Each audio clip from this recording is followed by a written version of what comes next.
मेरा नाम काथुआ रायन है। मेरे 2 भाई और 1 बहन है। गलत आदमी को बुलाया है।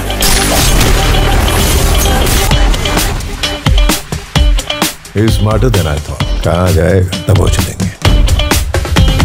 ऐसे आदमी को छेड़ना नहीं चाहिए, और छेड़ो तो मार दो।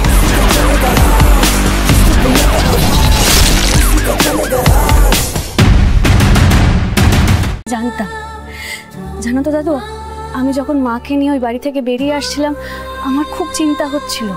ওখান থেকে বেরিয়ে আসার পর আমি কোথায় যাব, কি করব কিছুই বুঝতে পারছিলাম না। তারপর যেই তোমাদের কথা মনে হলো অমনি আমার দুশ্চিন্তা সব শেষ হয়ে গেল জানো। আর আমি মাকে নিয়ে সঙ্গে সঙ্গে তোমাদের কাছে চলে এলাম। বেশ করেছিস। ওরে বাবা, এই আশ্রম কি শুধু আমার? এই আশ্রম তো তোদেরও।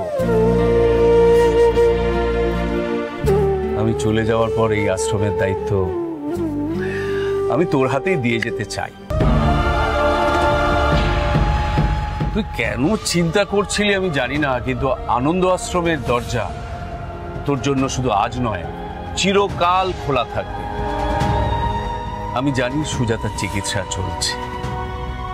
সুজাতা এখন থেকে এখানেই থাকবে, ওর চিকিৎসার ভার আমি নিলাম।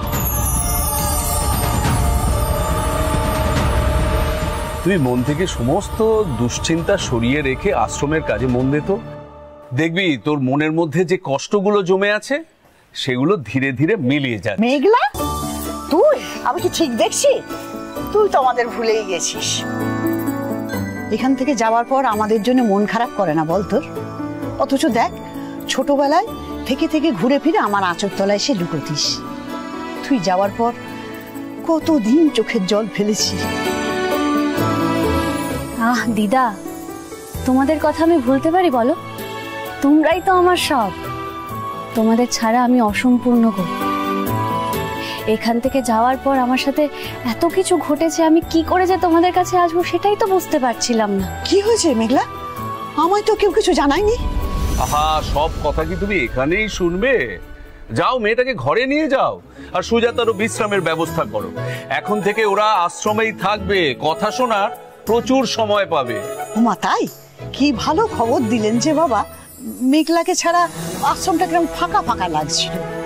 যাক, তুই ফিরে এসেছিস, আগের মতো সব হয়ে যাবে।